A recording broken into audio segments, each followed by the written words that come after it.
My name is Rachel Gilman. I'm an English graduate student here at BYU, and I'll be moderating this panel and introducing our three distinguished speakers. All right, so each speaker will have 20 minutes. We're going to save our questions until the very end, and then have question and answer after. Okay. Our first speaker, Professor Liz DeLoughrey.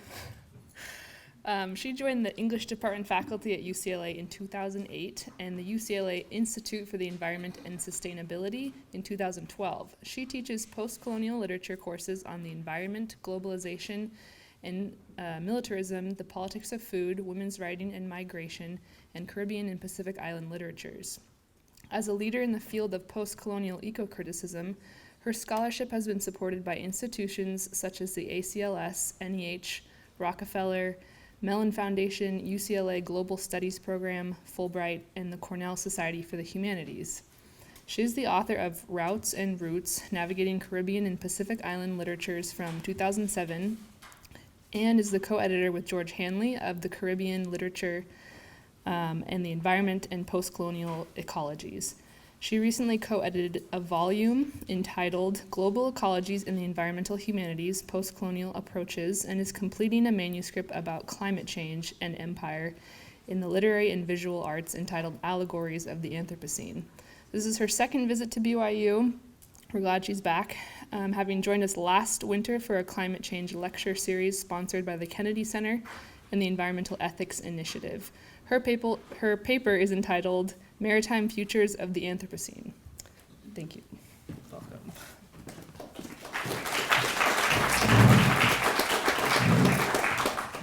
Thank you, Rachel. Thank you so much, everyone. I'm going to move quickly because I know already this Prezi has cut up some time of our, and we have things to do. First, I want to thank George, of course, my partner in eco-critical crime over the years, and I want to thank Jeff, and I want to thank both universities, the Humanities Center, the College of the Humanities, and also the Environmental Ethics Initiative, which brought me out in February, and it's such a pleasure to be back here. So thank you so much. Oh, don't go away. Okay. Oh, no. Okay. All right, I'm not going to panic. There's a virus on the computer, so this is why. Yes. All right, we're ready.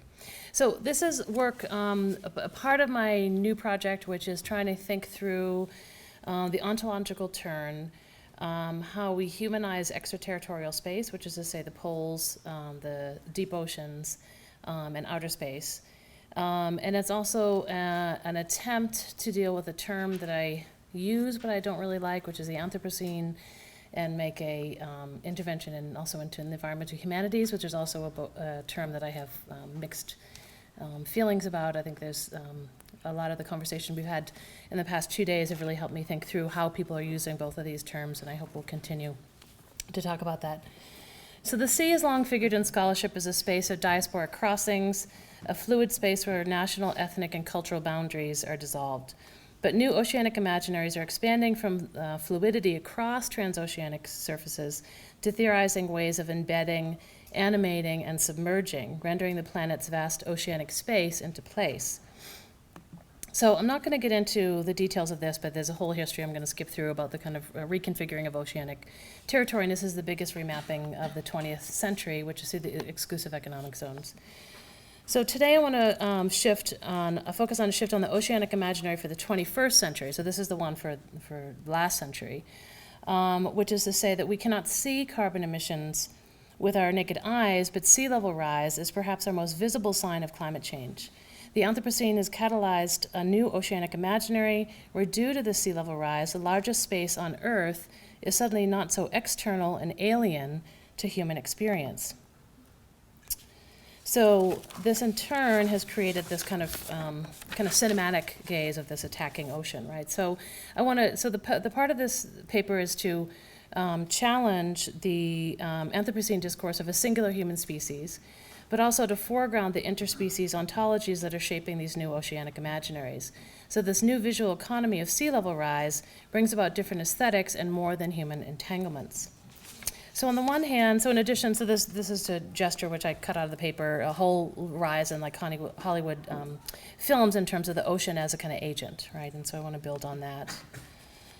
And then there's a whole body of climate change films that are also doing this kind of work.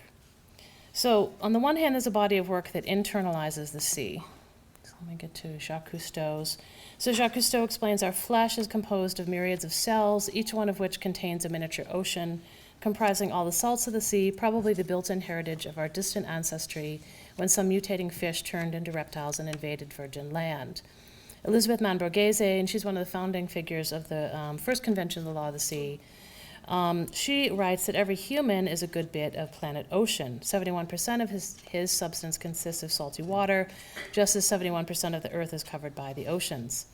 So on the other hand, you also have a discourse where others externalize the ocean to planetary scale, describing hydrological cycles as the Earth's lungs, responsible for what marine biologist Sylvia Earle calls the planetary respiratory rhythm. And she asserts that every breath we take is linked to the sea. So whether it is described as a figure for the salinity of human blood, or the dystopian figure of climate change, as you can see in the Hollywood films, the ocean is represented as an oscillation between the familiar and the strange, between us and not us. And I'm borrowing that from Stefan Helmreich's really amazing book called Alien Ocean. Sadly, I'm not going to get a chance to get into this slide. I highly encourage you to check out the seasteading website. This is a kind of neoliberal endeavor to colonize the sea, coordinated by a group of Silicon Valley venture capitalists, and they have some amazing architecture. So I'm turning to what I'm calling sea ontologies, and turning to a Caribbean aesthetics of sea ontologies, which is a term I'm using in response to Phil Steinberg and others who seek to, quote, develop an epistemology that views the ocean as continually being reconstituted by a variety of elements, the non-human and the human, the biological and the geophysical, the historical and the contemporary. So while Steinberg has argued persuasively for reading the ocean as a dynamic force rather than a place, which I think is really an interesting move, for decentered ontologies of connection, in the Caribbean, the enormity of the 400-year-long transoceanic history of slavery and indenture has created an aesthetics that imaginatively populate the sea in an act of regional history and ancestral memory. The Atlantic in this regard is understood as an unmarked grave site, and memorializing the enormity of loss for the millions who's crossed its expanse has particular material challenges, given the fact that first, the mobility of ocean currents means that we cannot localize its waters as an experienced place. And second, because we have no longitudinal archive of where slaves leapt or were thrown overboard. So as such, this is an oceanic archive that lacks the place-based narrative and rituals for memorialization. The earth-based sacralization of place is generally rendered by the ritualized placement of bodies, bones, and stone monuments. In order to mark a violence that can never be truly historically localized, Caribbean writers have peopled the seabed with human bones, imaginatively figured in the limestone structures of coral reefs. As the sailor of Derek Walcott's famous poem, The Schooner Flight, observes, this Caribbean, so choked with the dead, that when I would melt in emerald water, whose ceiling rippled like a silk tent, I saw them corals, brain, fire, sea fans, dead men's fingers, and then the dead men. I saw the powdery sand was their bones, ground white from Senegal to San Salvador. Walcott's poem suggests that subtle and submarine human histories can only be understood in the active engagement to melt in emerald water and dissolve in spaces of non-human alterity. They render not an active recuperation of the ancestral human, but its constitutive remnants, powdery sand that, like earthly soil, is constitutive and grounding, yet is also signifying more than human history. So Walcott's submerged narrator invokes what I'm calling sea ontologies, a rupture of Western binaries between the figures of life and non-life, and an engagement with deep historical and geological time, and a submarine aesthetics. Unfortunately, I'm going to have to skip over his famous poem, The Sea is History. I'm so sorry, George. just in the interest of time. And this one I just want to throw in here. This is Edouard Duval-Carrier's amazing Indigo Room, which is in Orlando, Florida, and the question is memory water soluble? So this is a kind of pan-Caribbean work and kind of rethinking of the ocean, both in art and poetry and literature. So in the Caribbean imaginary, the ocean has been figured as an evolutionary and cultural origin in the wake of the brutal loss of ancestral memory, a site of memorialization, excavation, mourning, the sacred, and history.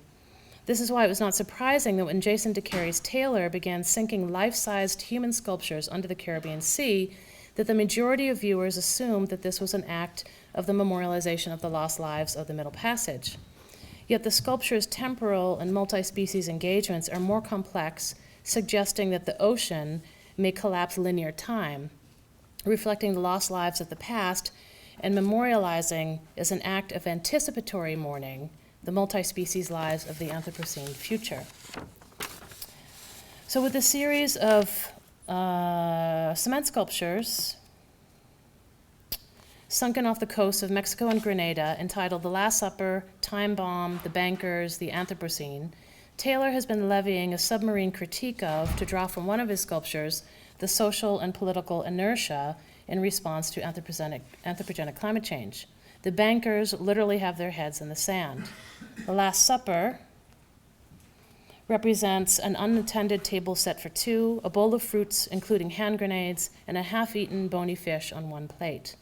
Other sculptures also critique the capitalist consumption that led to the Anthropocene. The 2-ton sculpture, Inertia, is of an overweight man sitting on a couch in front of the television with a plate of fast food on his enormous lap. These works are allegorical, commentaries on the disorienting effects of temporality in the Anthropocene. They reflect a crisis of futurity in which the telos of progress is rejected, producing an affect of mourning, and for this particular body of work, stillness amidst the tremendous pressure and mobility of seawater. Taylor's response to the globalizing disembedding from time and space, to draw from Giddens and many others, is to rematerialize the ocean, and by life-casting local people for submersion, enables sea ontologies, rendering uninhabitable space into anthropomorphized place. Taylor has 2 major submarine sites in the Caribbean. The first underwater sculpture park was established in 2006 by the Grenadian government and tourist board, and includes 65 sculptures that have been called by National Geographic one of the wonders of the world. And the second, the Museo Subacuático de Arte in Cancun, Mexico, was established in 2009. In both sites, Taylor works with local artists, students, and ecologists. He spends months preparing plaster and silicone casts of individuals in his studio, then rendering them into marine-grade cement built to withstand the tremendous pressure of ocean currents and to encourage multi-species colonization. Because they're intended to become artificial reefs, the locations are shallow, tropical, chosen in consultation with marine biologists in order to both weaken the impact of hurricane-force currents on the shore, as well as to be strategically positioned for the seeding of coral from one reef to another. And in some cases, they just dive and reseed physically. So when a hurricane comes through and the coral gets broken up, they transplant it into the sculptures. Anthropocene, a full-scale cast of a Volkswagen Beetle with a young, perhaps weeping boy curled against the windshield, is an 8-ton sculpture designed specifically with holes and passageways, and if you can see down on the bottom right, has a little kind of a house for the establishment of crustaceans. So these are permanent swim-through exhibits, site-specific or tourist art viewed while floating above and through the installation, as well as globally distributed by print and online media. While the exhibits are permanent, the sculptures are not. They change every day based on their occupation by bacteria and algae, and eventually coral. Environmental or earth art is known for its ephemerality, its locatedness, its participatory expectations, and entanglement with non-human force, and a commitment to ecological regeneration. While wind and rain may be the major elemental forces in transforming artworks on land, submarine aesthetics are subject to an alien environment, transformed by salt, currents, pressure, and the rapid occupation by multi-species ecologies.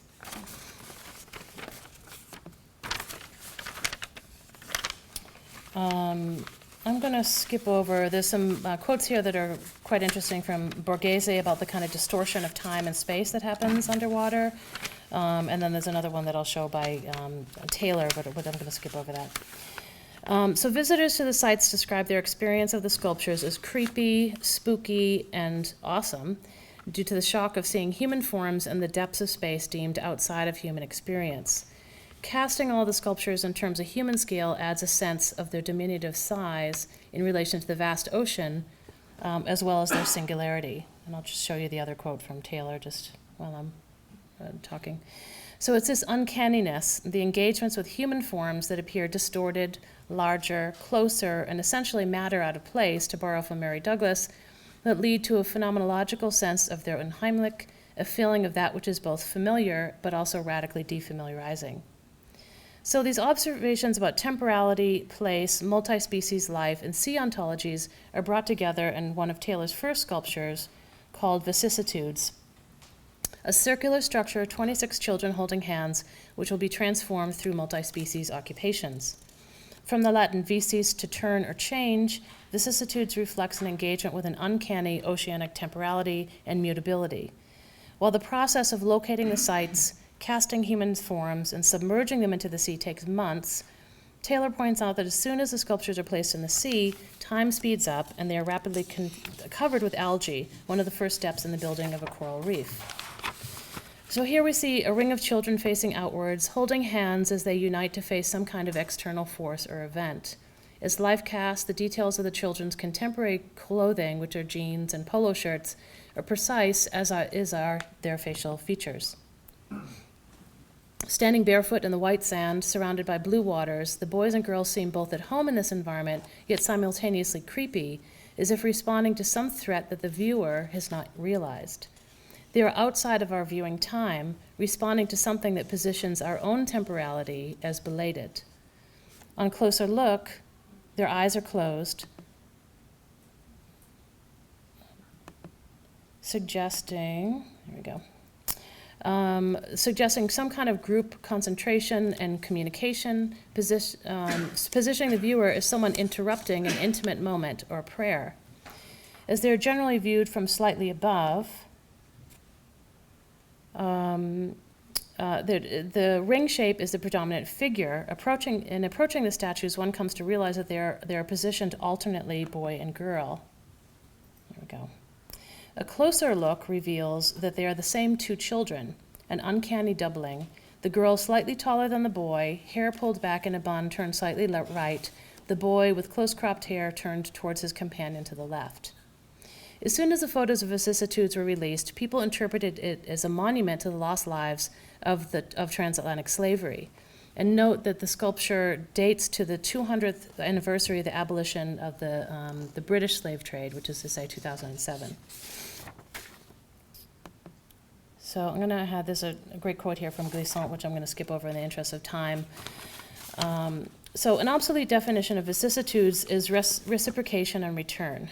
Given the circular structure of the sculpture, mirrored by the ring of reinforced cement behind the children's hands, that some have taken to be manacles, online speculation about its memorialization to the slaves led the artist to deny any intentional connection to the Middle Passage. But he later acknowledged that in working with the tourist board, he was forced to make compromises. Images of the reinforcement of the cement figures with ropes around their necks did not deflect speculation. The Caribbean Sea has long been understood as a cultural and material space, a graveyard for the ancestors, an abyss or rupture in cultural continuity. The shared experience, Glissant suggests, created an exception. It became, this is quoting from him, it became something shared and made us, the descendants, one people among others, of shared knowledge. It's not merely the peopling of the sea here that invokes the losses of the Middle Passage, but rather the shared knowledge invoked by the ring of children that suggests a suboceanic experience that cannot be shared by any terrestrial visitor, an experience of an ethereal otherworld of history, continuous with our own, and yet simultaneously discontinuous, a submarine uncanniness reflecting the mutually constitutive relationship between the ocean and the biography of the peoples of this place. foregrounding the ocean as an uncanny medium which distorts our terrestrial-bound understanding of figures, time, and space. As artificial reefs, these sculptures embody growth, change, and natural transformation, or which is to say, vicissitudes, and that process is largely dependent on multi-species collaborations of the reef. So I'm going to move in my conclusion now to the reef ecologies. One of the indicators for the Anthropocene is the crisis in coral reefs across the globe. Largely understood as figures for biodiversity, coral reefs occupy less than 1% of our oceans, yet are home to nearly 1/3 of known marine species. While coral is a multicellular animal, the reef is an ecology. It's a zoophytolite, which is to say a combined animal, plant, mineral form, that grows so large that some can be seen from space. The hard coral of the tropics consists of a polyp surrounded by a limestone cup that it secretes like the shell of a turtle. Like humans, coral are multi-species creatures. Besides the symbiotic zooxanthellae, there is a bacterial community in coral mucus, not to mention the fish, turtles, hydrozoans, sponges, sea urchins, starfish, algae, and bacteria that are essential to its survival. So in addition to its figuring as a multi-species assemblage, coral signifies deep time. Its limestone structure means it layers growth like bone. As a colony, tube worms, bacteria, and mollusks help build the infrastructure. It grows extremely slowly, in some cases merely a centimeter a year, and its lifespan is undetermined. One of the recent reports just this summer thought that one of the oldest life species on Earth is coral. Some deep sea black coral is thought to be at least 4,000 years old. Recently, scientists have speculated that the corals of the deep sea may be the ocean's oldest living organisms due to their skeleton-secreting habits. They form a living continuity with their ancestors and the multi-species community. It's said that over 50% of Caribbean coral has been destroyed since the 1970s due to ocean temperatures and acidification, sewage and agricultural runoff, overfishing, and tourism. Coral control how much carbon dioxide is in the ocean and take it out of the water to build calcium carbonate skeletons. Yet the crisis in their survival has tended to accelerate the atmospheric distribution of carbon. So though they decidedly do not resemble humans, and they thrive in distinctly non-human environments, coral reefs have had a long history of anthropocentric representation.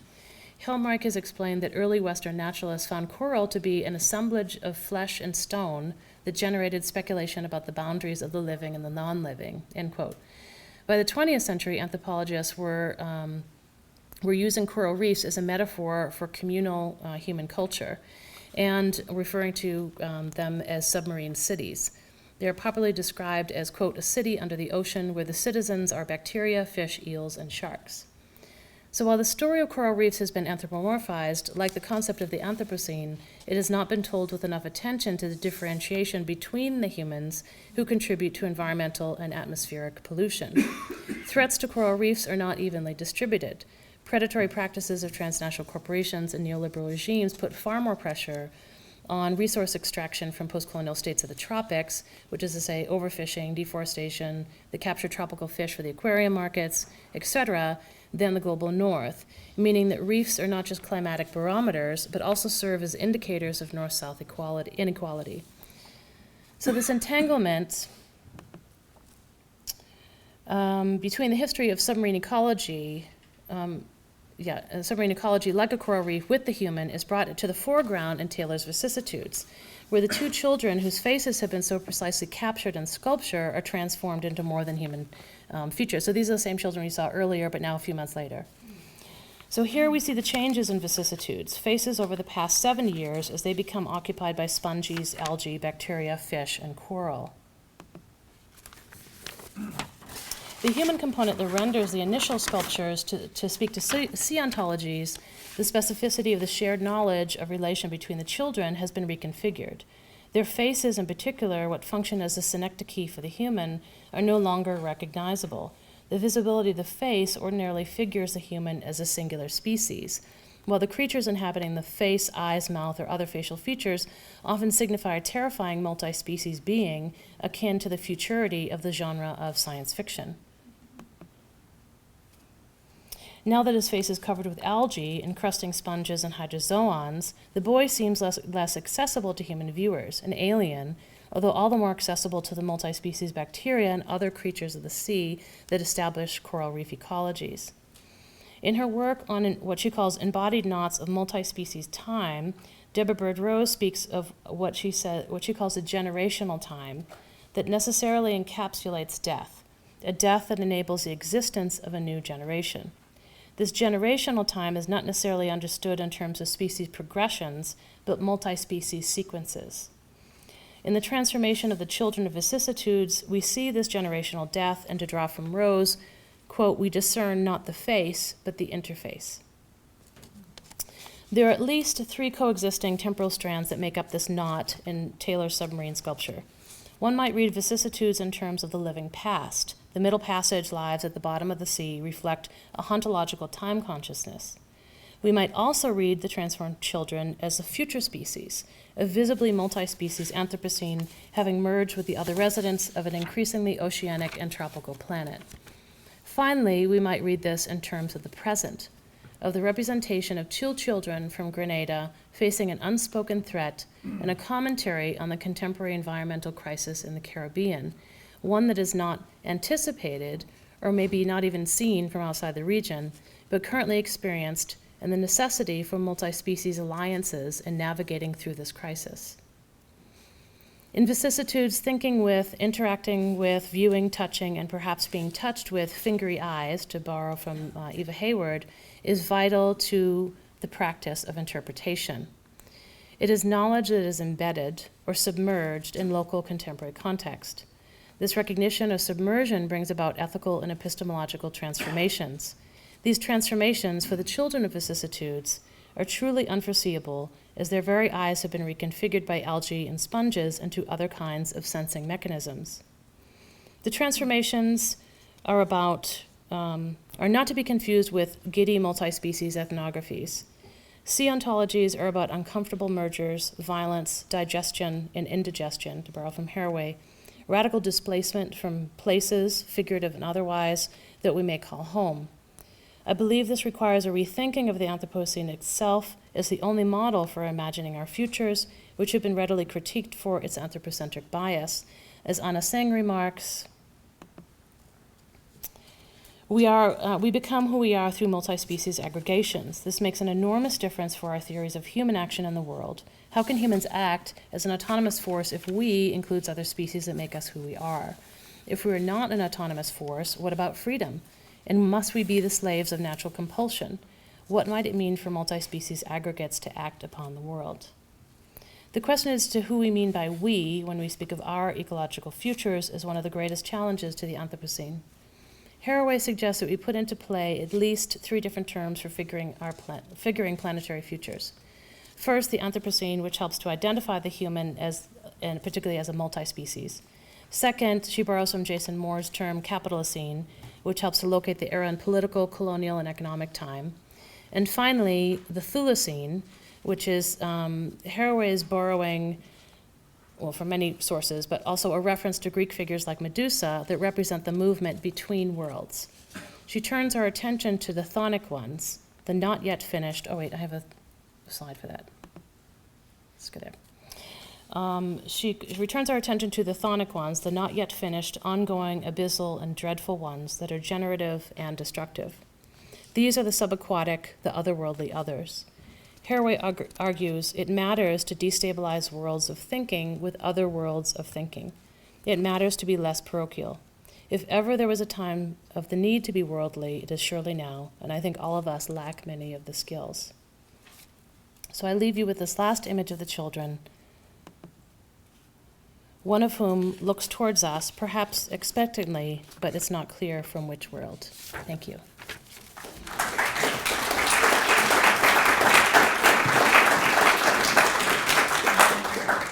Thank you, Professor DeLoughrey. Our next panelist, Chip Oscarson, he received his BA in History and MA in Comparative Literature from Brigham Young University, and then went on to the University of California, Berkeley to do a PhD in Scandinavian languages and literatures with a designated emphasis in film. He joined the faculty at BYU in 2005 and served as the director for the BYU Scandinavian program for the last 10 years. He currently team teaches a GE course with biologist Riley Nelson on biodiversity and environmental stewardship. He currently serves as the coordinator for the new International Cinema Studies minor on campus. He has published numerous articles in 19th and 20th century Scandinavian literature, silent film, and on the relationship between literature, film, art, and the environment. He is currently co-editing a book that provides an eco-critical perspective on Scandinavian literature and culture. His paper is entitled Toxicity and Melting Ice, The Challenge of the Anthropocene in Nordic Cinema. Welcome, Chip.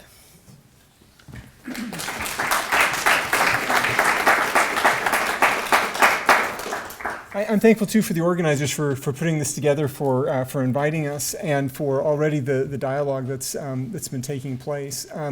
I'm the genesis of this project. It kind of started pulling together several strands, and one of the there was an impetus for doing this, beyond the conference itself, and that was Liz's visit actually here last winter.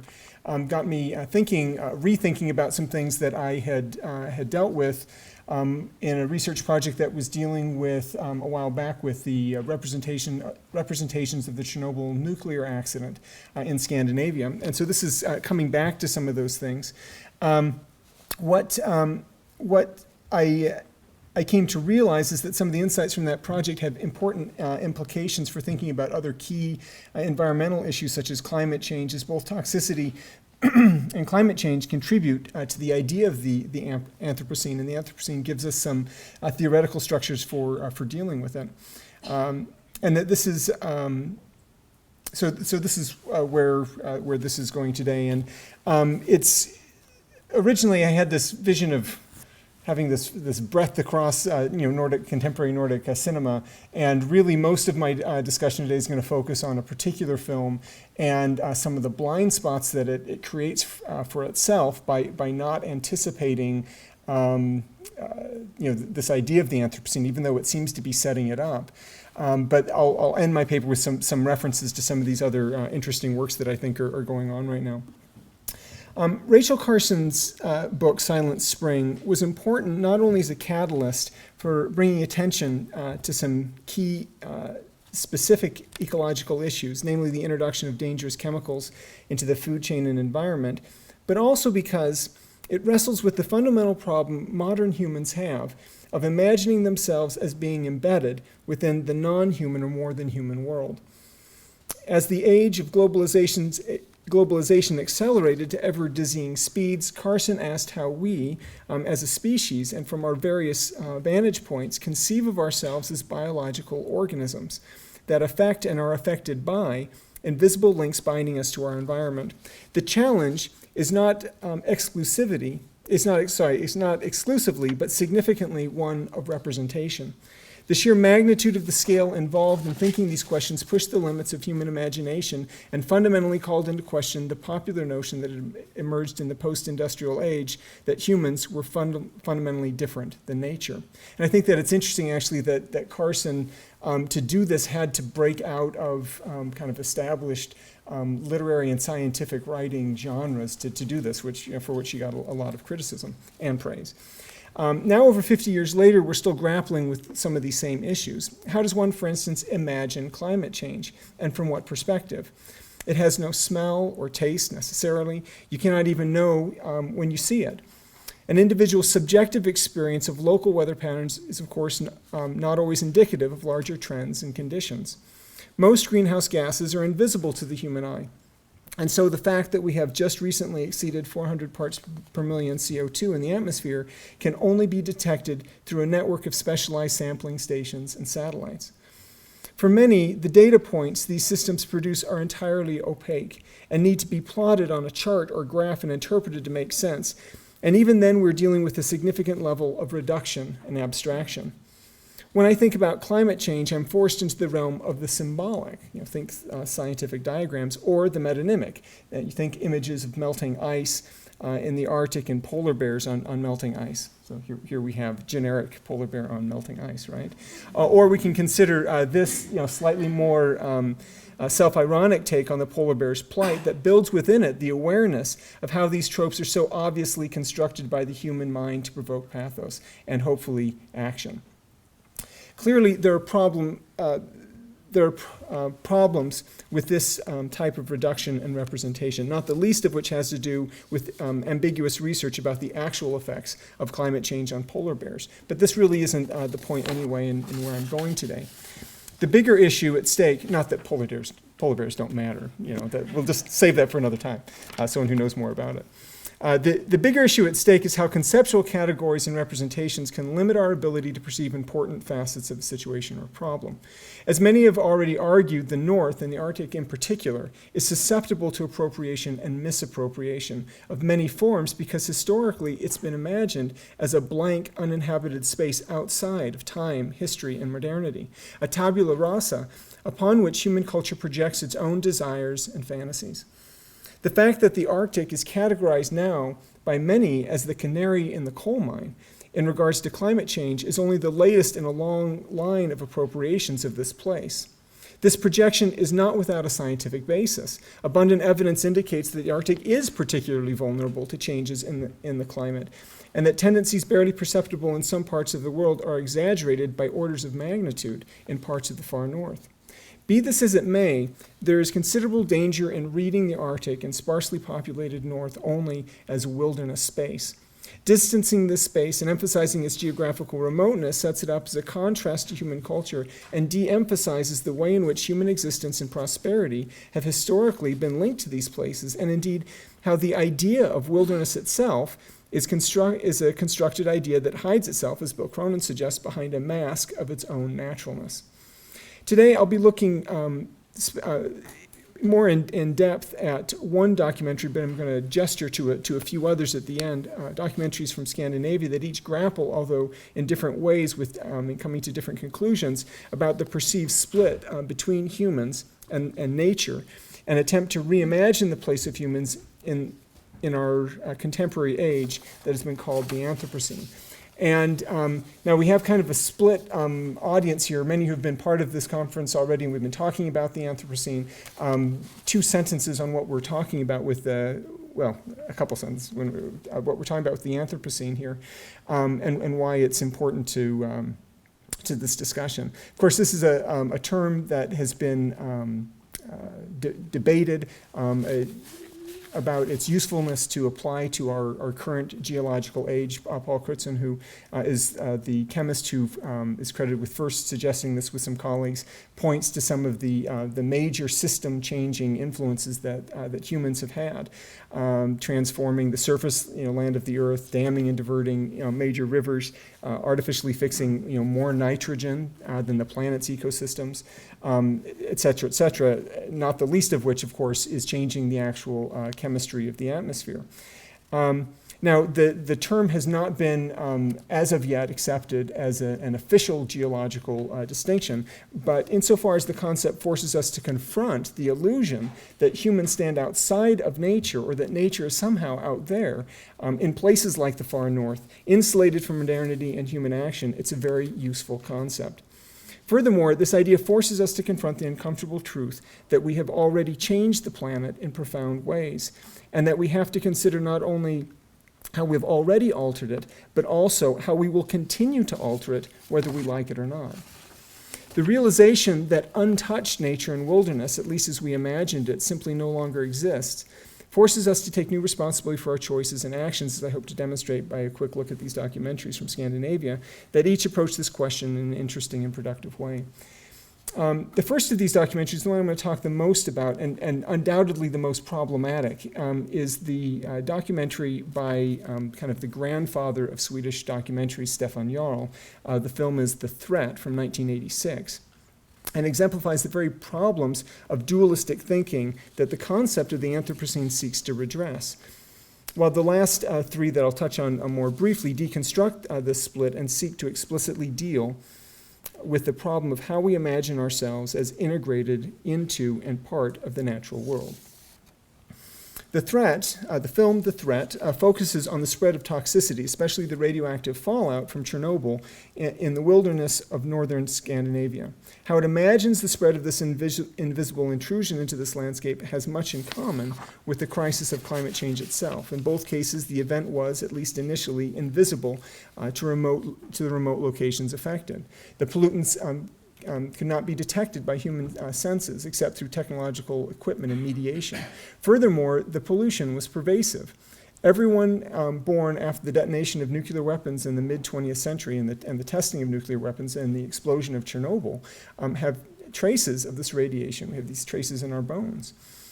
In the spring of 1986, Stefan Jarl, the director, was in northern Sweden making a film when the news of the explosion of at the Chernobyl nuclear plant in the Soviet Union broke.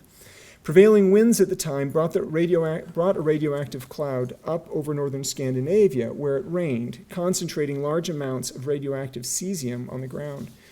Realizing the import of the situation, he immediately stopped working on the project he was involved with and began work on The Threat.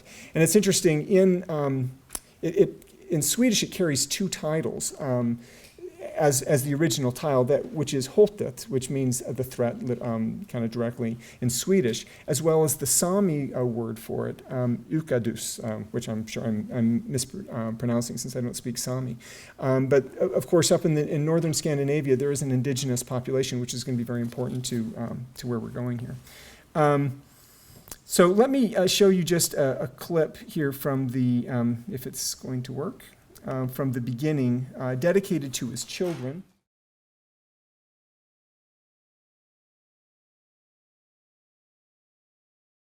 Through voiceover narration, interviews, shots of austere landscape, an apocalyptic image of the disposal of contaminated reindeer. I'll show you one of those in a minute. Jarl provides a stark illustration of the effects of the disaster on a society directly dependent on a healthy and functioning ecosystem, and furthermore suggests rather haunting implications for the rest of Western culture as well.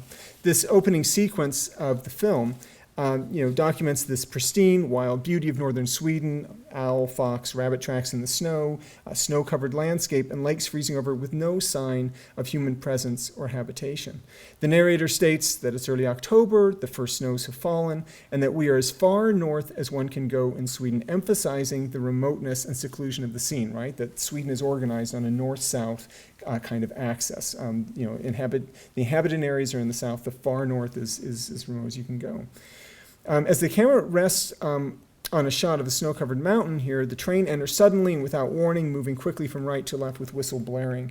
This intrusion of the paradigmatic image by the paradigmatic image of technology is startling, and in the context of the preceding montage, Jarl is portraying a violent invasion of the industrial and intrusive mechanical upon the natural and the unconstructed, which of course has been highly constructed. As with Rachel Carson's pastoral imagery at the beginning of Silent Spring, Jarl draws upon the representation of wilderness, a subset of the pastoral, to set the stage for his depiction of the global risks of nuclear power. Pastoralism operates with the basic assumption that an agrarian or wilderness ideal offers a more healthy and fecund alternative to the hazards and pollutions of urbanity, technology, and culture. Notoriously slippery, though, it has nonetheless been used widely into many different and divergent ends. As Lawrence Buell points out, pastoral representations can, quote, open up the possibility of a more densely imagined, environmentally responsive art, yet also reduce the land to a highly selective ideological construct, close quote. The Romantics, from both the beginning and the end of the 19th century, especially in Scandinavia, were often guilty of the latter, as the pastoral was frequently used to appeal to an essence outside of human culture that was fixed and static. And Jarl certainly continues this tradition. He emphasizes later on that there are no roads in this place up here, and that this is Europe's last great wilderness.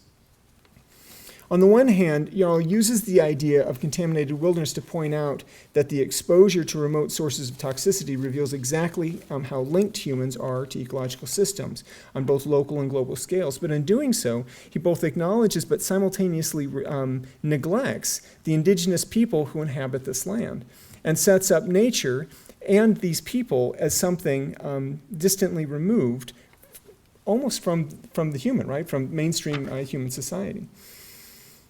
It is true that Jarl focuses on the effects of the radioactive fallout on the Sami's reindeer herding on the north of Sweden. I mean, he does put them front and center. Their lifestyle is undoubtedly idealized in Jarl's work, and he freely admits that he believes that, quote, the Swedes' relationship to nature is primitive compared to that of the Sami. And it's interesting that he phrases it that way, right? That they're not Swedes, but sets them up as a category of other. But this is also a privileged platform for him to decry the injustice of what has happened. Those believed to have the most balanced relationship to the natural world, and he's very invested in that idea, and the ones who benefit least from the advantages of modern technology are the ones who are most affected. The rain that fell over Scandinavia in the days after Chernobyl's meltdown contaminated both groundwater and, very significantly, forage for the reindeer. Once the reindeer ate the polluted moss and lichen, the meat could no longer be sold, and the traditional Sami way of life was threatened, as the narrator in the documentary explains.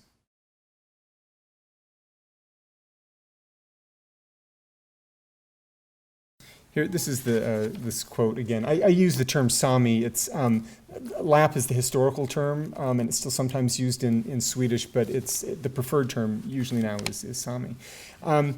He of course is right. There's no longer any wilderness, but the problem is that there never was, right? In a sense, and at the heart of Jarl's film is a nostalgic longing for a lost wilderness and a way of life. And it's a very good example of what Liz DeLoughrey has termed a salvage anthropology that romanticizes the idealized existence of a culture and a place outside history and modernity. Indeed, much of this movie is dedicated to showing traditional Sami practice, lifestyle, and handicraft in the middle of spectacular natural vistas. But he refuses to acknowledge the fact that by setting up the Arctic and its people as an alternative space outside of modernity, that he doesn't see that he's neglecting to see how it has always been linked and formed by and a part of human culture. The dualism is interesting, that he gets into this kind of dualistic way of thinking is illustrated, interestingly, by one of his interviewees. And the interviewee insists, he's complaining about how government officials are treating the problem, and that it's only considered a disaster if cesium levels reach a certain level, right? And so he's insisting they shouldn't say if the cesium is high, that it's a real disaster. Either it's a disaster or it isn't a disaster, right? So it's this kind of no safe dose kind of idea. This is a fundamentally dualistic thinking that leaves no middle ground, and precisely what thinking the Anthropocene has the potential to avoid. Because of the pervasiveness of the contamination, contemporary society can no longer conceptualize nature as existing in discrete parts or believing in a fundamental dualism between the human and the natural. Provincial or even national boundaries cease to have the same meaning, as societies must begin thinking in terms of integrated environmental networks, in which pollution in one part of the system translates into a contamination of the whole system. Nothing is left untouched, and we have to take responsibility for it. Because of Chernobyl, because of the detonation of nuclear weapons, because of the burning of fossil fuels, there is no untouched wilderness anymore. And we are forced to recognize that we do not stand outside of these systems, but that we're a fundamental part of them. Toxicity and the spread of unseen pollutants alter the underpinnings of these conceptions of nature that project wilderness as fundamentally outside of human nature. This clearly creates great anxiety for Jarl, as it should, but instead of embracing the idea of the Anthropocene and the potential to use human agency to possibly restore and rehabilitate, he allows it to lead to this apocalyptic vision of the future, right? Reindeer being carted off by radioactive reindeer being carted off by helicopters to be dumped in deserted mines. The idea of the Anthropocene is a call to responsible action where humans take up this responsibility of their participation in environmental processes. Now, just briefly, I want to gesture to a few other films that I think do a much better job of dealing with the Anthropocene. The first that I'm just going to touch on is this film Into Eternity, which is a Finnish Danish-Swedish co-production by director Michael Madsen from 2009. The subject of the documentary is the construction in Onkolo in northern Finland of the first permanent, it's still under construction, but the first permanent nuclear waste repository in the world.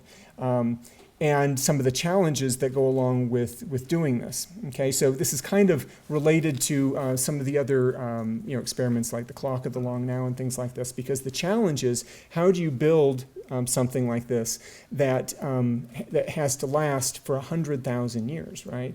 That this is many times over, longer than the entire recorded human history. And the film does a very good job of trying to insert us into geological time, right? Which is fundamentally what the Anthropocene is all about.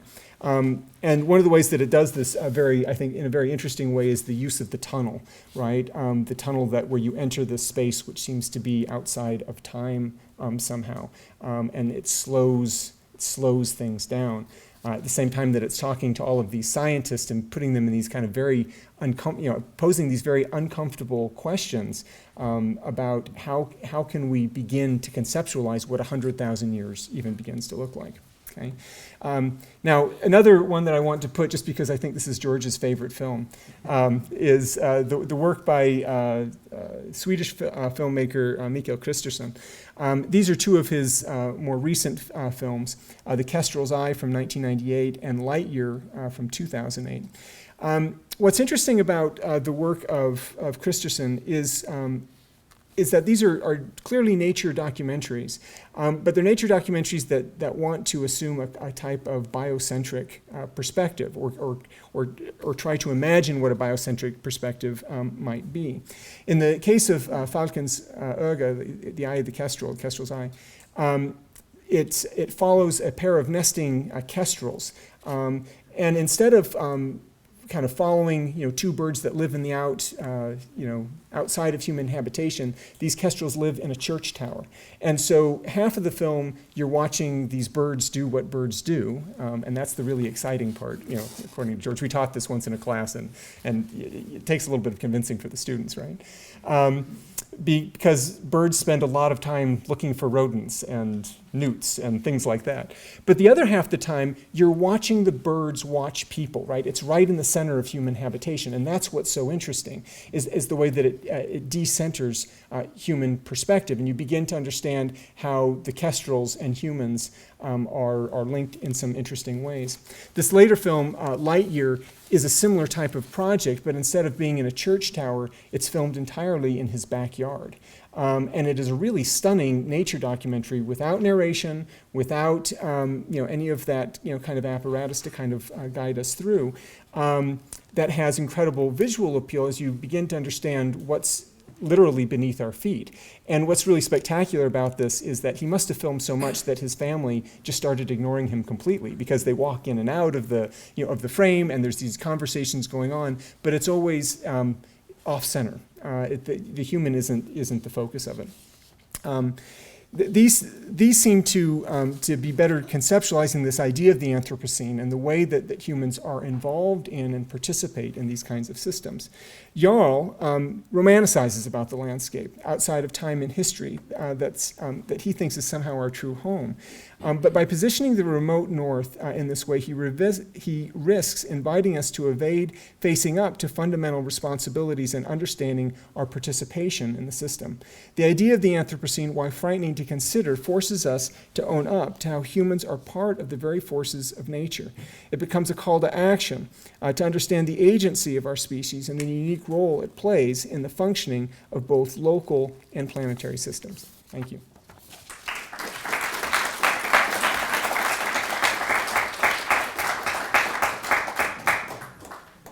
Thank you, Professor Oscarson. Our final panelist is Professor Gillen D'Arcy Wood, originally from Australia, earned his MA and PhD from Columbia University in 2000. He is currently a professor of English at the University of Illinois at Urbana-Champaign, teaching both undergraduate and graduate level courses in environmental humanities. In 2001, he published his first book, The Shock of the Real, Romanticism and Visual Culture, 1760 to 1860, and he's published numerous articles and essays on climate change, British Romanticism, visual culture, and sustainability, as well as 2 more books entitled Romanticism and Music Culture in Britain, Virtue and Virtuosity by Cambridge UP, and Hossack's Folly, a novel of old New York. He's been an invited lecturer to universities all over the country as well as abroad on the topics of his expertise. Reviews of his latest award-winning book, Tambora, The Eruption That Changed the World, published this past year, have been featured in the media both in the U.S. and abroad in notable outlets such as the New York Times, the New Yorker, Wall Street Journal, The Economist, and The Times, among many others. Dr. Wood is currently the Director of Sustainability Studies Initiative in the Humanities at the University of Illinois. His paper is entitled Versed in Country Things, Robert Frost, Sustainability and the End of Elegy.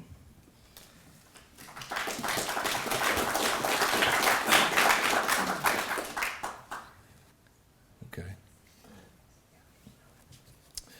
Well, yes, I don't have nearly as an elaborate a screen show for you, just really a poem. But I did want to pick up on, by way of introductory remarks, what Bill's discussion of shame, which really has seemed to lit something of a fire in all of us, because we can all relate to that. And the discussion of shame, or the distinction between shame and guilt, does go back to the Greeks, where Aristotle made that important distinction. And for the Greeks, shame was considered a highly productive emotion, and ritual shaming was a way in which a community could motivate the better angels of their natures, and guilt had a very different sort of function. And if we think about shame as being productive, then what Bill called shame denial then is, of course, contrarily highly unproductive. And I think that that institutionally and professionally, we are unwittingly involved in a kind of culture of shame denial. And that if we think about the ways in which we ritualise shame in our own professional trajectory, I'm thinking of the orals exam that I recently participated in with one of my graduate students, and the kind of hysteria surrounding it, and the kind of vicarious, the kind of sadism, a sadistic glee that we, the committee, took in putting the student through that process, and that how oral exams are continued on as in ritual form in this setting, in the conference, where we perform and yet we're fearful of saying something completely obtuse or wrong or wrong-headed, and then the Q&A, of course, being the ultimate nightmare. Being utterly stumped by a question or mispronouncing a word, perhaps, forgetting some basic fact in one's field. And this gets me to the relationship between shame and interdisciplinarity. And that perhaps it's useful to think about embracing interdisciplinarity as a version of the embrace of shame. Because what we have institutionalised here and what we participate in and what we are all so well professionalised in doing is professing knowledge and exhibiting expertise in our specific fields. And here's my pitch to you, that in the 21st century, this model, this scholarly model of expertise is to a great extent outdated, or it needs to be if we are to truly embrace interdisciplinarity, and rather than exhibiting it as a kind of a puppet show. So this is a version of scholarly shame, that the idea of knowing nothing, of renouncing all expertise, of making it a habit of our scholarly lives to walk into rooms in which we know nothing, to walk into lecture halls where we know nothing about what is being said, we have no expertise to bring, nothing to contribute. This is the frontier, I think, of true interdisciplinarity, so renouncing the idea of scholarly command, and not putting in its place ignorance, but rather a much more moderated form of knowledge, something we might call competence or conversance. And to speak about it in very practical terms, think of it as immersing either ourselves or our students in a 3 or 4 months study of a particular discipline outside one's home discipline and then bringing it back to the home discipline. And this is what ended up being the methodology by which I wrote Tambora, a book that is about subjects of which I knew absolutely nothing. And a project that began in a feeling of deep shame that occurred in an atmospheric science classroom, where the discussion was about the relationship between volcanism and climate, and references were continually returning to a particular geological event, the eruption of Mount Tambora in Indonesia in 1815. A year, resonant of course for me as a romanticist, as a cultural historian of the Romantic period. Waterloo occurred 6 weeks later, and yet it was an event about which I knew nothing. I didn't know what Tambora was. I thought it might be located in Sicily. So my shame was absolute. I could only walk up to the instructor and sort of beg for mercy and information. Mercy and information. But out of that, true to Aristotle, 5 years of high productivity for me. And a book at the end of it, coming out of knowing nothing and shame. And the multiple scientific fields that are involved in the book are the product of, as I say, I can put a unit of time on them, 3 or 4 months of total of immersion, whether it be in the relationship between cholera and climate change, in the relationship between volcanic sediments and volcanic aerosols, whatever it was, being able to converse intelligibly to the point where I could actually write and narrativize what I wanted to, and for it to be publishable. That's what's the direction. So the direction of my research is actually away from my scholarly habitus, away from texts and images, which had been the basis of my training and my research. Books on visual culture. Books on romanticism, moving away from research on text and images and moving into the non-textual world, and basing research that takes the form of narrative, but nevertheless deals with non-textual materials such as ice cores, viruses, atmospheric chemistry, aerosols, volcanic sediments, computer models, temperature data sets, things that are not textual at all. My new project is on Antarctica, which I've chosen precisely for its non-anthropological dimensions, forcing me to create a narrative, a deep history of Antarctica based entirely on more than human materials. Well, so that's all by way of a kind of anti-preface to what I'm actually going to do today, which is a reading of a text, a poem. Today is extrinsic to the principal threads of my research, and comes out of an invitation that I had to write a foreword for a forthcoming volume called Literature and Sustainability, that is to be published by Manchester University Press. And had me thinking back. It involved me sort of thinking outside of the specific trench of my research, and thinking back to literature, taking me back to my scholarly home and my aesthetic beginnings in a love of poetry. And I thought this gives me the opportunity to write about a poem about which I've always wanted to think and write, and that is Robert Frost's poem, The Need of Being Versed in Country Things. The house had gone to bring again to the midnight sky a sunset glow. Now the chimney was all of the house that stood, like a pistol after the petals go. The barn opposed across the way that would have joined the house in flame, had it been the will of the wind, was left to bear forsaken the place's name. No more it opened with all one end for teams that came by the stony road to drum on the floor with scurrying hoofs and brush the mow with the summer load. The birds that came to it through the air at broken windows flew out and in, their murmur more like the sigh we sigh from too much dwelling on what has been. Yet for them, the lilac renewed its leaf, and the aged elm, though touched with fire, and the dry pump flung up an awkward arm, and the fence post carried a strand of wire. For them, there was really nothing sad. But though they rejoiced in the nest they kept, one had to be versed in country things not to believe the Phoebes wept. Excuse my typo, that's one had to be versed in country things. So this is literature and sustainability via Frost. The dirty little secret of sustainability studies is that there is no such thing as sustainability. Extinction happens sooner or later, and the pathos of that foreknowledge is what we call literature, among other names. A literary text is not biological or self-aware, but it does have survival for its object.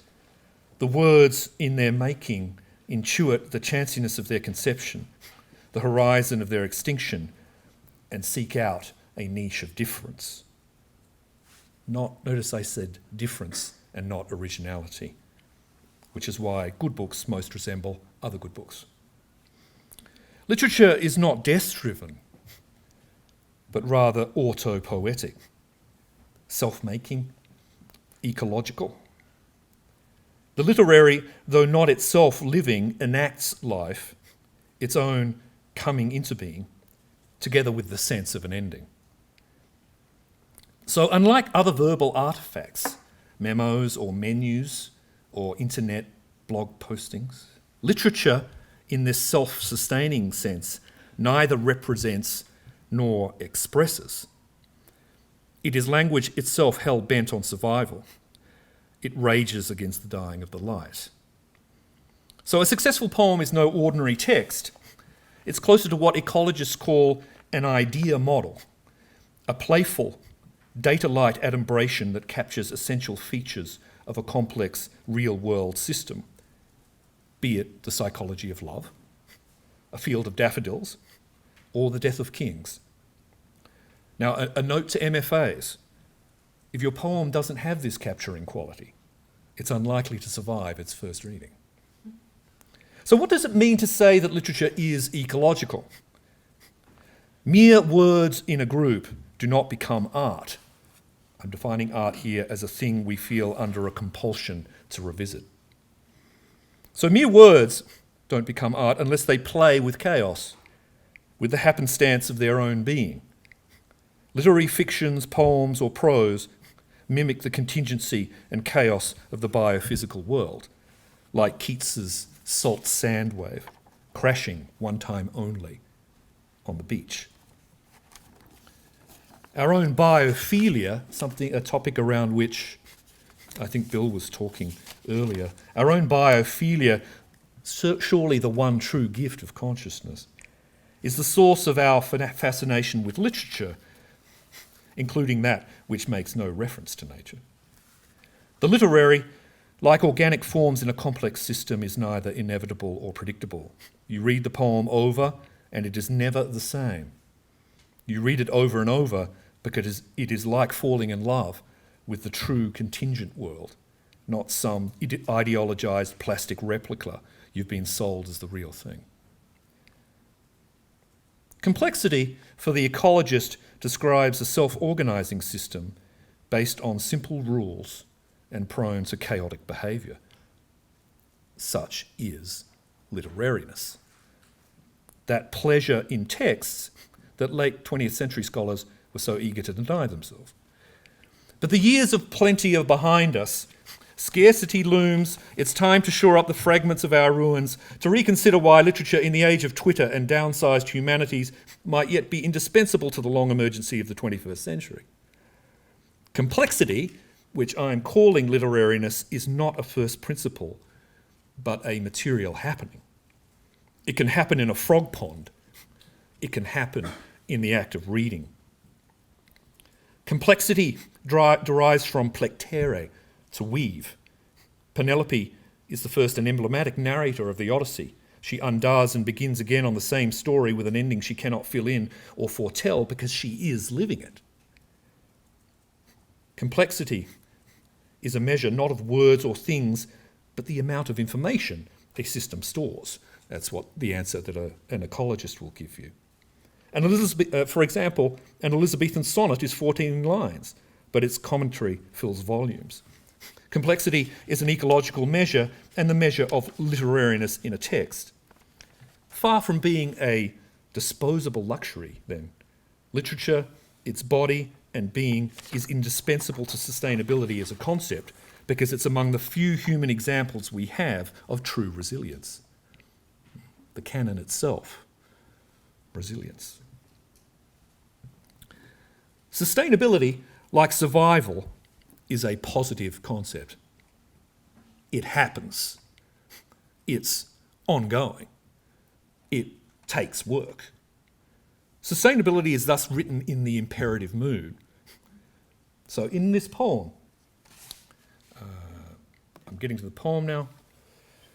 In the poem first published in Harper's Magazine in 1920, Frost called it the need of being versed in country things. So I won't read the poem again. Here's my reading of the poem. A farmhouse has burned down. Only the barn opposite remains. Bird life and plant life reclaim the evacuated space. Frost's poem is a parody of pastoral elegy. And I'm thinking of Gray's Churchyard and other such pastoral poems. In this world without us, neither the unsentimental farm folk who have abandoned their New Hampshire property, presumably for economic reasons, nor the poet elegist sighing over what has been, are validated. The poem's third way is ecological, an opening for the reader to see the complex intersection of human and natural systems by this stony road that once belonged to the great American granary, but no longer does, now repurposed for other species flourishing. Frost's poem also usefully enacts our 21st century predicament as humanists, and literary critics in particular.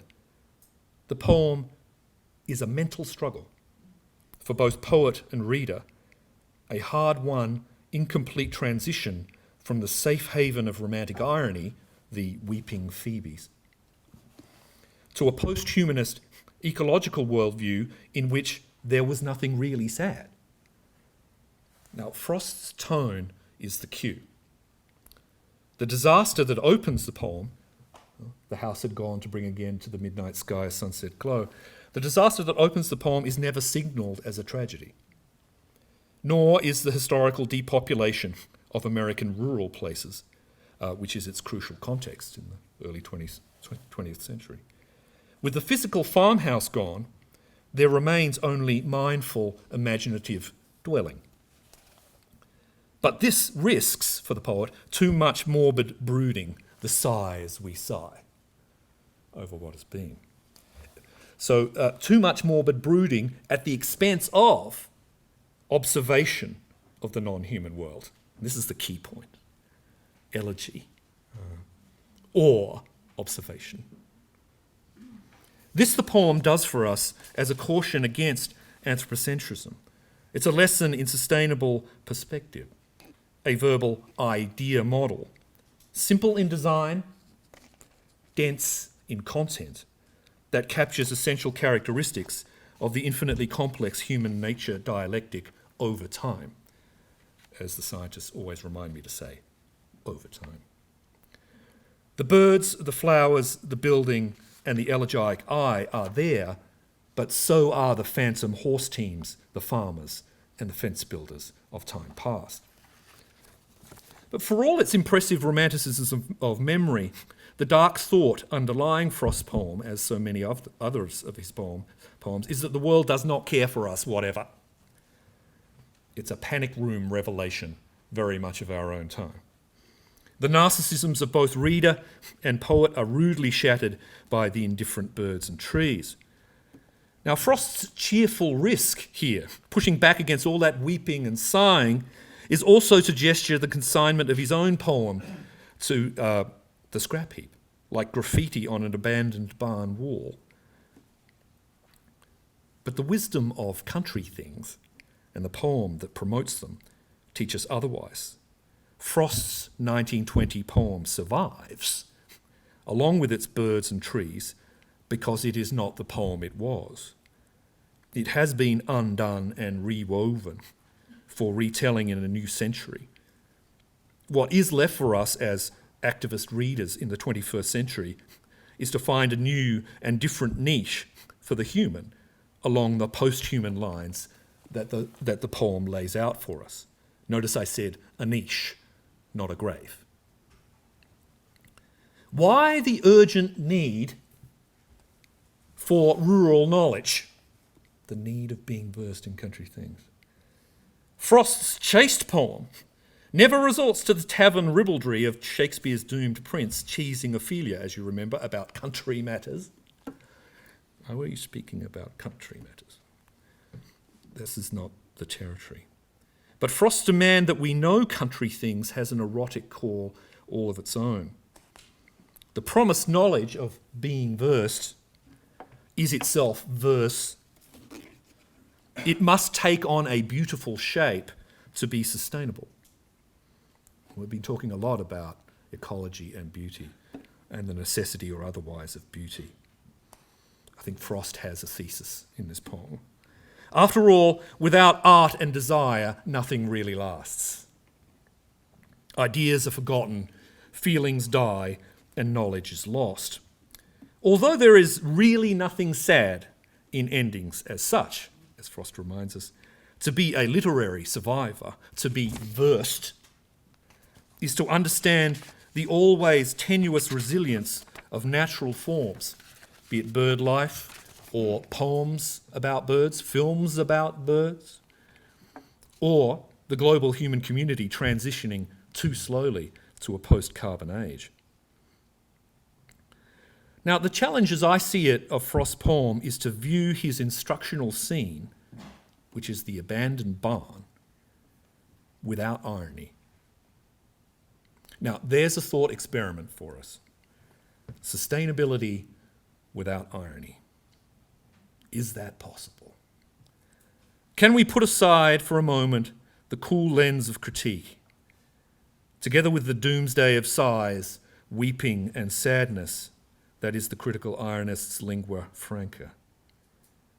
Irony and critique, those Soho-style thought lofts of the metropolitan late 20th century, appear to the extreme weather world of 2015 more and more like artefacts of the Anthropocene, like rhetorical gated communities for tenured humanists afraid to engage the holy mess we call the future. Now, to escape these mind-forged manacles of the late petroleum era, perhaps the word sustainability itself must go, to be dissolved into its purer form, survival. Survival, the concept, might serve for a sustainability freed of the taint of bureaucracy and corporate appropriation. And what better model of survival than literature, which enacts the resilience of all life worth the name? Rising seas, the literal decimation of plant and animal life, the drain of life-giving aquifers. Irony and critique are not the answer to these calamities. Knowledge and work are. Now remember Chekhov's Professor Sobryakov in Uncle Vanya, who says one must work. And he's a figure. He's a dubious figure, of course, in the play.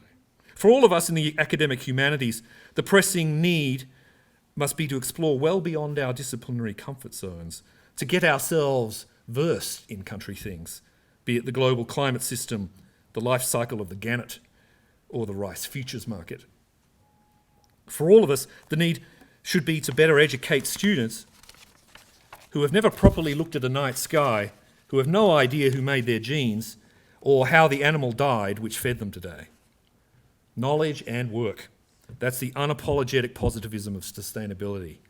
For the rest, as for Frost's poet at the abandoned New Hampshire barn, everything not sustainability is just elegiac noise. Thank you.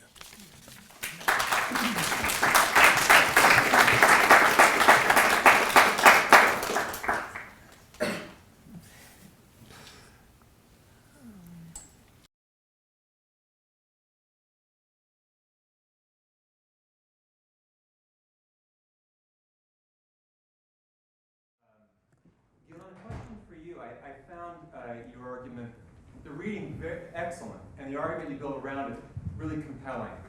One question about the notion of living without irony. Of course, it's the irony of the poem that really is its source of so much richness, right? The fact that it's commenting on a home blazing about which we should not care that much. If the birds don't, why should we? I'm wondering, given that you're making this very compelling case for trying to read and live without irony and without critique, given that kind of a poem, there's also living without pleasure. Because the pleasure in the poem is rooted so much in the irony. And I'm wondering, therefore, what a sustainable model of pleasure would be vis-a-vis literary things.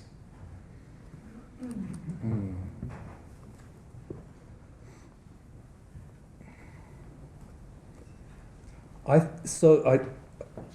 think the pleasure principle is all important here. To perhaps answer your question obliquely, that as I say in the paper, nothing happens outside of art and desire, and it was, I think Bill earlier made the point that environmental ethics, if it takes the form of moral imperatives, has been shown to be uniquely sort of impotent in terms of mobilizing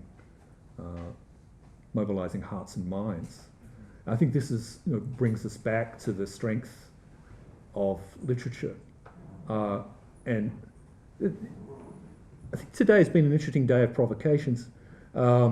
This morning with Ken's comments at the end of the first panel, and this paper, this foreword, which is intended as a kind of provocation, that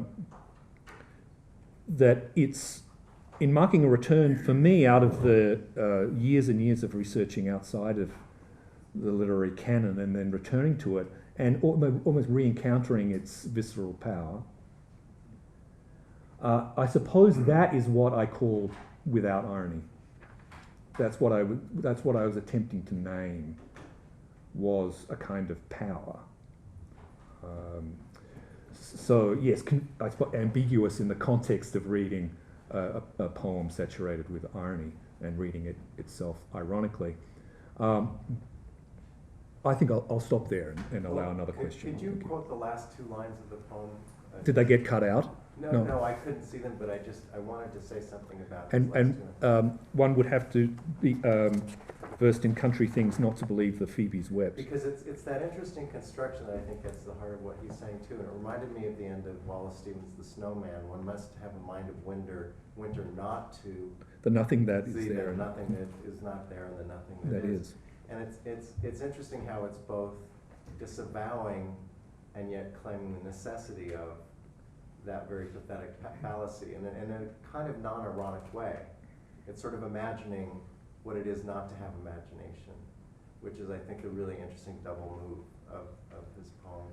Yeah, I mean the one at the end of the poem, one had to be versed in country things, not to believe. Not to believe. So it's a double negative.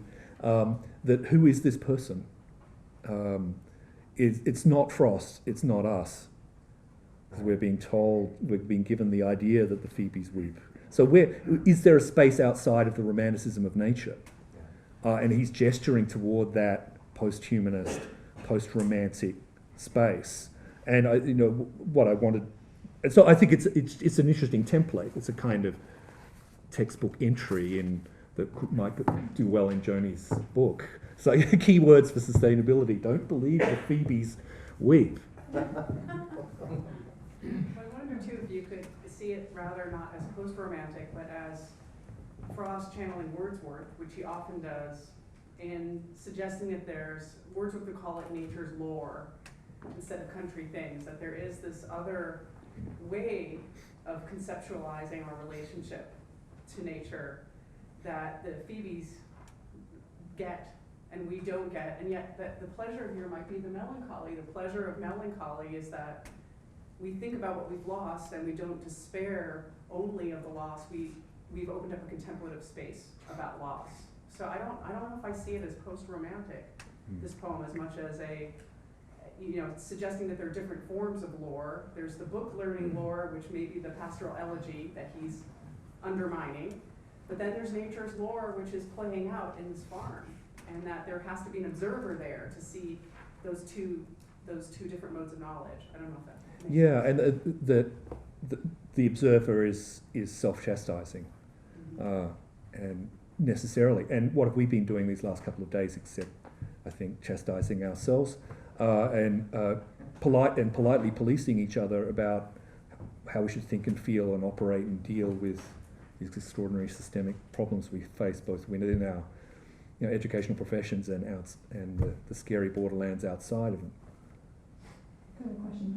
So, well, I'll pick up on that and say that, and try to connect it with Liz's paper a tiny bit, which is to say, I wonder if Gillen points us towards a moment in environmentalism, a moment in a kind of conversation about what environmentalism ought to be about, that is a move beyond lament and regret towards some kind of forward-thinking work or engagement. Just as it was really great to hear you talk about vicissitudes, just as vicissitudes seems to me to be such a wonderful rendering of the anthropocentric moment, this interpenetration of the human and the natural, but doesn't seem to me to be about regret so much as it's about community, so much as about a kind of looking forward instead of looking back. So it's more an observation than a kind of hope that you'll expand on that for us, and maybe Liz wants to. Actually, I'll bring Chip into the conversation because I think his film, in terms of looking at this this idea, and I think this also came out of a conversation that we had earlier when I was here in February about the way that a lot of the climate change films configure this kind of loss of nature, through the figure of the indigenous who works, in harmony with nature, quote unquote. And so there are particular ways that elegy is at work that are based out of a history of settler colonialism. So I think there are ways that is part of that history, and it's part and parcel of that kind of binary between kind of nature, culture, West versus indigenous. And I think what's been interesting for me in looking at the climate change films is that they are reiterating this in a new generation, right? So now it's actually anthropogenic climate change, right? So it's actually human-induced nature, right, which actually complicates those relationships. And I think, and I'm sure Chip has something to say about this, the way that it also configures in terms of contamination of radiation, right? It also reiterates these kind of long histories of power. So to me, that's actually what's interesting, is both the historical aspects of it, but also then the formal, because for Jason DeCaires Taylor, it is just putting something, this is pH neutral marine grade cement, it's super heavy, and he actually formulated it to make sure that when it goes into the water it would be easily seeded. So it's a relinquishing of control of your art, right? I mean, and so they're in ways that poetry can't do, right? I mean, poetry is, once you have a written poem, you're caught in that kind of structure. So I think there's also a question about the formal aspects of mourning, right? And there are ways that Taylor is very conscious of the ways in which kinds of these multi-species relationships are completely out of his control, to the extent that vicissitudes actually had to be redone because one of the hurricanes a few years ago came in and knocked it all over. And he had to redo the whole thing, and he had the cast, from the two children, and he did the exact same one. But there are ways that there's that kind of lack of ability to kind of predict the interpretive aspects of your own work, right? I mean, I think that's for any kind of artwork, but I think especially there when you're having a multi-species relationship. It's interesting that it was reconstructed and not kind of left, right? As Right. I mean, yeah. It's kind of an interesting dynamic. Yeah, it's a lot less aesthetically pleasing when you see it lying on the Sure. on the Had it become ground. so Yeah. popular? Had it become so popular that Well, they wanted him to reconstruct it? Yes, it's a huge tourist, and this is what I was suggesting in the paper, that this is why, Grenada didn't want to have Middle Passage as the subject of tourism, right? It actually wanted another narrative about Grenada, and so that's why I think he was doing it, but also not able to say publicly that's what was behind it. So it was to bring in tourists into the economy that's driven in a large part by tourism. So. Like snorkelers? Yes. Oh. Yeah, and there's a glass bottom boat you can do as well. Okay. One question in the back. Thanks for 3 really intriguing papers. It seems to me that one idea that yokes all of your talks together is the idea of resilience or survival or even permanence. And I'm intrigued, Gillen, by your likening of literature to survival. But then I can't get the image of the reindeer from the helicopter out of my head, right? I think there's this rhetoric now of resilience as being quite positive, but then you think of resilience of nuclear contamination as being something that's just terrible, right? And so can you 3 kind of push on or think about resilience a bit more, the complications of these long durations, these kind of calls for sustainable survival permanence that we're dancing around? Can I make a comment? Yeah. This is something I've been thinking about, having worked in radiation ecologies for a long time and been thinking through. So one point that I wanted to actually bring up in relationship to Chip's paper is Joe Masco has a really interesting book called Nuclear Borderlands, right? And it's kind of rethinking the regeneration of New Mexico through in the post kind of nuclear era and after these decades of radioactive contamination. And one of the things that he says in the introduction to that book is that one of the things that radiation, why it's such a kind of trigger thing for us, whether, number one is its invisibility, right, and just like climate change, but also is that it really tests us in terms of our understandings of the border between the human and the non-human, and it's about border crossing, right, and this is what creates horror, right, and so I think there are ways that there's this sense of this idea of the kind of discrete bonded idea of species, and then the way that radiation permeates all of that, right? And Chip had mentioned Chernobyl, but I actually would date it back to 1954, the Bravo test of Bikini Atoll, which, because of the radioactive cesium strontium, has now been taken up. And so one of the points I make in an earlier paper is that forensics scientists use that test in order to document the age of remains. So if they find a body, they can test the bones, and if there's strontium-90 in the bones, then they know it came from the Bikini Atoll test, and they know that person was born after 1954. So there are ways in which this, and I think this is an interesting provocation for the Anthropocene, and this is something that's been taken up by some scientists, in terms of dating actually Anthropocene back to the nuclear tests in the Pacific, and not in the way that the popular memory, which is of Nagasaki and Hiroshima, but actually of the hundreds of tests that were done in the Pacific, right, and then et cetera, et cetera. And the West, right? And in the West, right? Yeah. Exactly. So I think one of the things is to think about that in terms of, anyways, I could talk about that for hours. But the other point I wanted to make was that the radioactive elements that were released by these tests are actually not natural, quote unquote, right? They're human produced and they're military produced. And so I think that's the other thing too that's really interesting about this idea about the kind of relationship between the human bound. Because the Atomic Energy Commission kept working to produce nuclear radiation as natural as the sun, and there's a whole propaganda campaign, from the 40s onwards, and films they would show and pamphlets they would give out, and they would just say it's just as natural as the sun. And they do have, I have these amusing images from these 1950s books that they distributed to the U.S., and they just said if there's a nuclear bomb, just duck and use your hat to protect yourself. So there are ways that they did use this kind of solar analogy in order to kind of minimize the fact that all of these are added to the periodic table. I think there's now 25 new elements added to the periodic table due to these nuclear detonations. So one of the things I also want to complicate in this story is that it's actually, these are anthropogenic radioactive elements, right? They're actually created, and that I think adds another element. That doesn't answer your question, but. Well, one thing that your question leads me to think about is how much this concept of the Anthropocene exists in the space between control and lack of control, right? And both of these concepts are uncomfortable for us for different reasons, right?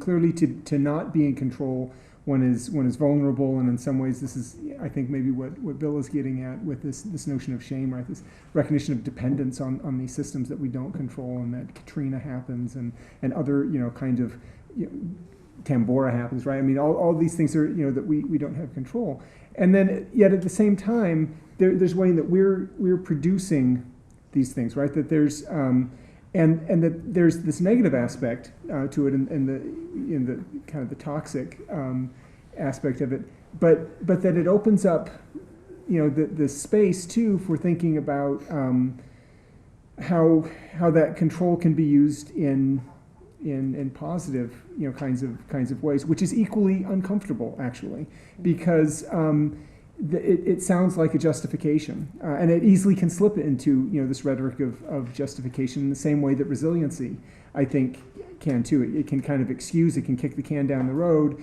because we have this faith and belief in the resiliency, of the system, and there's a real productive tension that's somewhere in between that.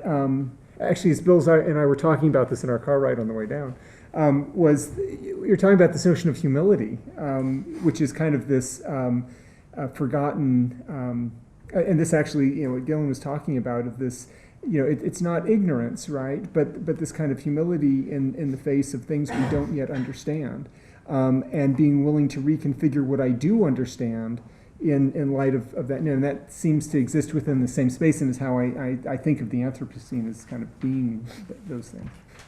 Yeah, I'd like to say something about resilience and contradict my usage of it in the paper. I actually find it a scary word. In the policy community, there's the key terms are mitigation versus adaptation, and what is our investment going to be directed toward? The mitigation of carbon emissions or adaptation to the excessive production of the same. And the argument in the policy, those on the side of adaptation are winning the argument, because the mindset, the sort of political nihilism that prevails is directing policy energies toward the idea that adaptation will be cheaper than mitigation. So hence the buzzword of resilience. It says, so we better get ready because adaptation is the policy. I use it because I hate to censor any word. We have a tendency to say, sustainability has been appropriated, been corrupted, we shouldn't use it.